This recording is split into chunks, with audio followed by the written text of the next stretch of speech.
देखिए, जो चुनाव है, चुनाव में 2-3 फैक्टर काम करता है। सबसे पहला फैक्टर करता है कि गठबंधन कैसी है, गठबंधन का नेता कैसा है, उसका कार्यक्रम कैसा है और फिर कैंडिडेट कैसा है। ये 3 मुद्दा ऐसा होता है, इसी परियान पर जनता अपना वोट करती है। तो हम जो देख रहे हैं, बात सही है, विगत 44 साल से राजनीति में है। 8 बार बिहार विधानसभा का सदस्यता प्राप्त करने का मुझे सौभाग्य मिला है। अभी बिहार विधानसभा में सबसे वरिष्ठतम सदस्य में हैं, इसीलिए प्रोटेम स्पीकर भी हम बने। तो हम महसूस करते हैं, पहले गए से चलिए, गया के लोग यही समझते हैं कि आज तक स्वतंत्रता प्राप्ति के बाद जब वोट का कार्यक्रम हुआ है, तब से गया को कोई मुखर सांसद नहीं मिला है। अगर एक आध बार कोई मुखर सांसद मिला भी है तो वो अपने लिए मुखरतम बात किया है, समाज के लिए, देश के लिए, कंस्टिट्यूंसी के लिए नहीं किया है, नाम नहीं लेना चाहेंगे। अब यही कारण है कि गया ऐसा जगह जहाँ भगवान बुद्ध की धरती है, भगवान विष्णु की धरती है, ये फिर कई एक माताओं की धरती है, इसका आज तक विकास नहीं हुआ। हम कोई कंपटीशन की बात से नहीं करते हैं, हम सराहना करते हैं नरेंद्र भाई मोदी जी का कि बनारस में आए तो आज बनारस कहाँ चला गया। अयोध्या राम मंदिर का मामला आया, बहुत दिन से फिर पिछड़ा हुआ था, आज उसको इस तरह से प्राण प्रतिष्ठा किया कि संसार के टूरिस्ट मैप पर उसको ला दिया। हम अभी हाल में गए थे, अभी कुछ नहीं हुआ है वहाँ अयोध्या में, 5 साल लगेगा, और जब 5 साल में पूर्णता को प्राप्त करेगा अयोध्या, तो सचमुच में विश्व की सुंदरतम नगरी में से माना जाएगा। और सिर्फ अध्यात्म की दृष्टि से अगर हम देखते हैं तो एक अलग बात है, वो भी है, लेकिन उसके अलावे सामाजिक और आर्थिक दृष्टिकोण से भी वो स्थान का बहुत बड़ा महत्व होने जा रहा है। हम समझते हैं कि उस पर फोकस किया नरेंद्र भाई मोदी जी का, बड़ी अच्छी बात हुई। लेकिन हमारे बोध गया पर जहाँ भगवान विष्णु का चरण है, जहाँ भगवान बुद्ध का यह है, यहाँ पर सभ्यक ध्यान नहीं दिलवाया गया। अगर सभ्यक धर्म में ध्यान दिलवाया जाता तो आज विष्णु भगवान का कॉरिडोर बनता, बुद्ध का कॉरिडोर बनता, और टूरिस्ट पॉइंट भी उसे, ये बिहार को अकेले बैठ करके ये 2 स्थान इतना पैसा देता कि यहाँ का बजट चल सकता था।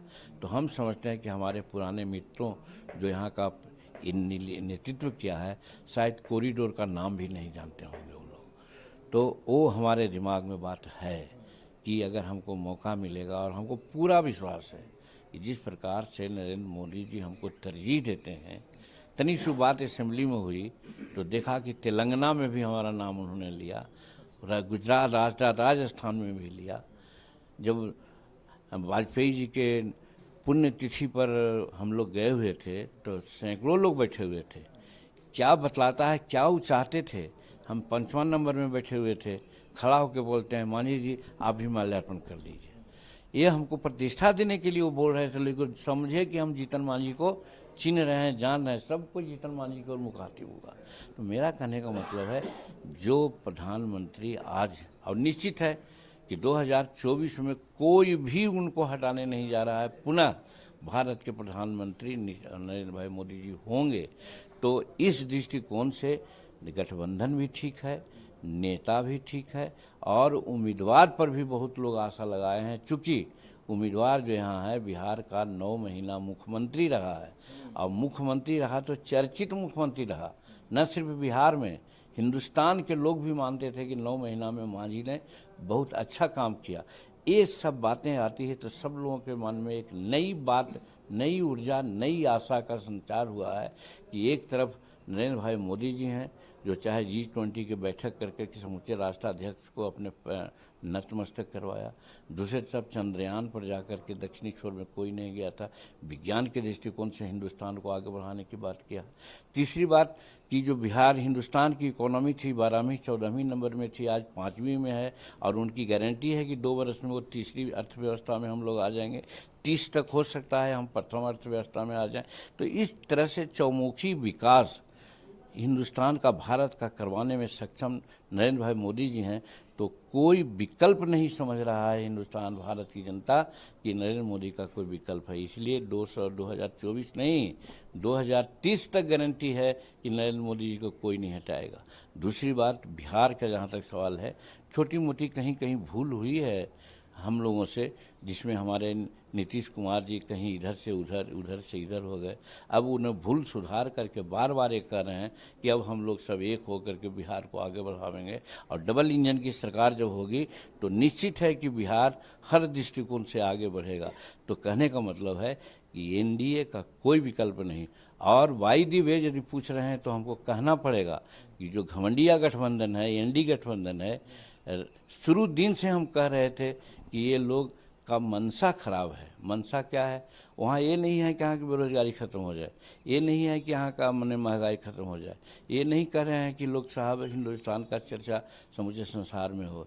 सिर्फ और सिर्फ प्रधानमंत्री कौन बनेगा, इसके लिए 5 गो लोग मुँह लपलपाए हुए हैं। अब इसी के लिए आपस में विभेद हो रहा है। तो हाँ, प्रधानमंत्री के लिए। और कोई लड़ जाता है, आपसे में देख रहे हैं कांग्रेस में के राहुल जी लड़े, तो देखते हैं कि सीपीआई वाले, सीपीएम वाले भी वहाँ लड़ गए, और इस तरह से उन लोगों का कोई भविष्य नहीं है, वो टूट गए हैं। और दूसरी तरफ एनडीए एकदम देखिए वेल एंड एडवांस यहाँ सीटों का बंटवारा कर लिया, और हर तरह से आज कम्पैक्ट होकर के चुनाव लड़ रहे हैं। तो इसलिए हर दृष्टिकोण से हमारा एनडीए ठीक है, नेता ठीक है, पार्टी ठीक है। इसलिए हम देख रहे हैं कि बिहार और भारत एकदम सुरक्षित हाथों में है, और गया का भी भविष्य उज्जवल होने वाला है। कल मोदी जी आए थे, नीतीश जी ने कई बार कहा कि जो हुआ हुआ, आप नहीं जाएंगे, और आपकी भी कुछ फोन पे बात हुई है गया में, कुछ आगे संभावित रैली या कुछ कार्यक्रम? जी हाँ, यही तो मैं कहता हूँ। हालांकि उन बातों की चर्चा बड़ा कम मैं करना चाहता हूँ, वो आत्म प्रशंसा की बात हो जाती है। पहले भी आपसे कहा कि हम सौभाग्यशाली हैं कि देश का यशस्वी प्रधानमंत्री एक अदना आदमी जीतन मांझी को कितना तरजीह देते हैं। हमने टेलीफोन बुक किया बिहार के चीफ मिनिस्टर को, अमित शाह जी को और प्रधानमंत्री जी को होली की शुभकामना देने के लिए। तो नीतीश कुमार जी का भी टेलीफोन आया 1 घंटा के अंदर, शुभकामना का आदान प्रदान हुआ। अमित शाह जी के यहाँ से प्रश्न आया कि अभी यहाँ नहीं है, अहमदाबाद में हैं, वो कल आवेंगे तो आपसे बात करेंगे। और सही कल बातें हुई, और 2 घंटा के बाद प्राइम मिनिस्टर का टेलीफोन आया। प्राइम मिनिस्टर बात करना चाहते हैं। उनसे बड़ी जौली मूड में बात किया, हम प्रणाम किया, तो उन्होंने भी पहले ही कहा कि एक तरह से प्रणाम किया वो। तो हम कहा कि सर हम होली की शुभकामना आपको देना चाहते हैं। तो उन्होंने कहा कि मांझी जी हम आपसे बात करके बड़ा उत्साहित होते हैं। तो थोड़ा हम भी उत्साहित हो गए, कुछ ज़्यादा बोल गए कि मान्यवर, जहाँ तक उम्र का जहाँ तक सवाल है, हम आपके उम्र से कुछ ज़्यादा हैं, इसलिए हम आपको आशीर्वाद देते हैं और कामना करते हैं कि आप भारत का प्रतिनिधित्व 2050 तक करते रहें। तो बड़ा हंसे वो, लेकिन यही सब बात तो है कि आपसे हम उत्साहित होते हैं। हाँ, एकदम हमने कहा कि हम आशीर्वाद देते हैं कि आप 2050 तक भारत का प्रधानमंत्री रहें। और फिर साइमल्टेनियसली पूछा कि एक चीज़ हम भी कहना चाहते हैं कि गया से चुनाव लड़ रहे हैं, तो हाँ हमको मालूम है, तो आपका कार्यक्रम हो जाता तो बड़ी अच्छा होता है। लेकिन कौन कहता है कि गया में मेरा कार्यक्रम नहीं होगा? हर हालत में गया में हम कार्यक्रम करेंगे। ये बात हुई, उनकी बहुत बहुत अनुग्रहित हैं बात। निश्चित रूप में आशीर्वाद है, समर्थन मैं नहीं कर सकता हूँ।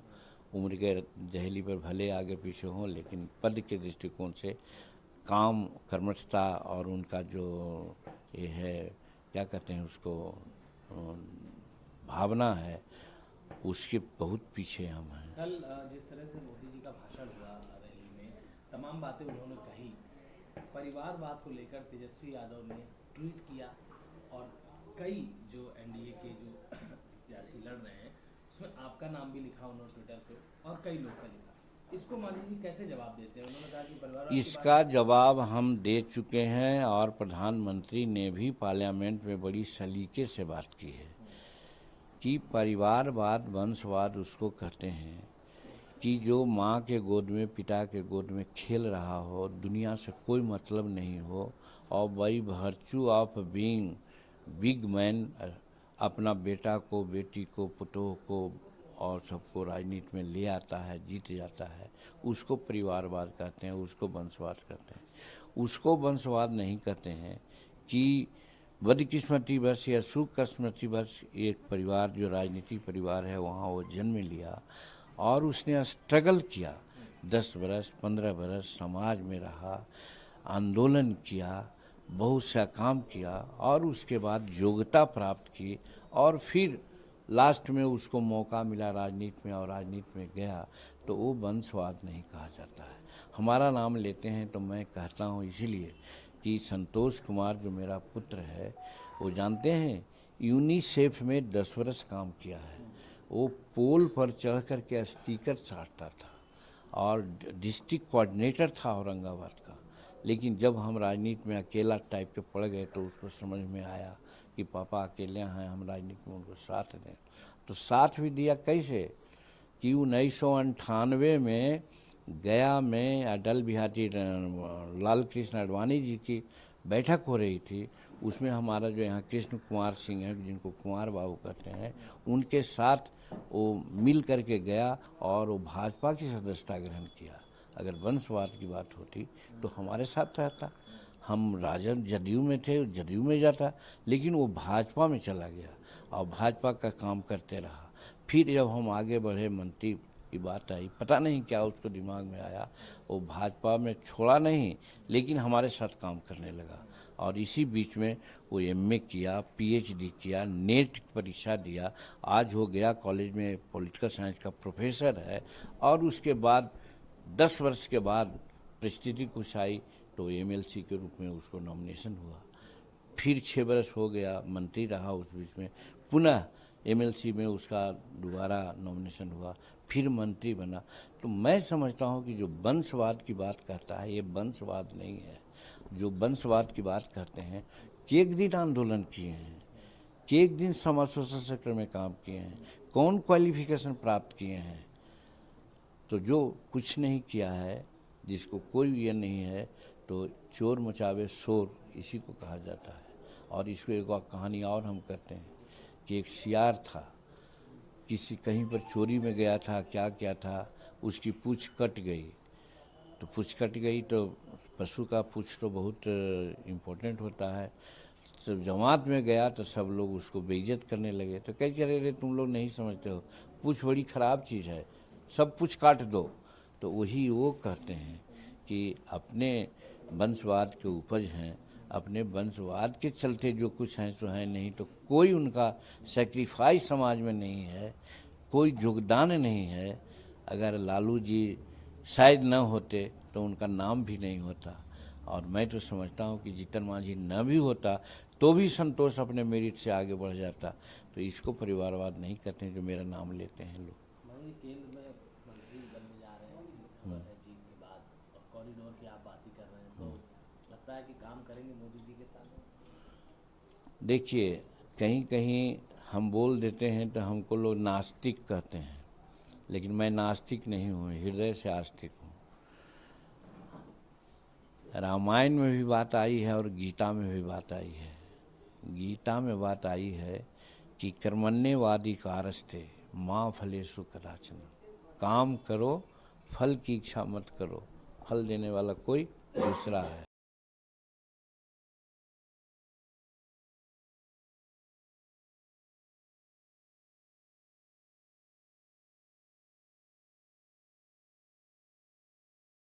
है जैसा काम करेगा फल उसको मिलेगा ही। तो फिर बाइबिल ने भी कहा है कि वर्क इज वर्शिप, काम ही पूजा है।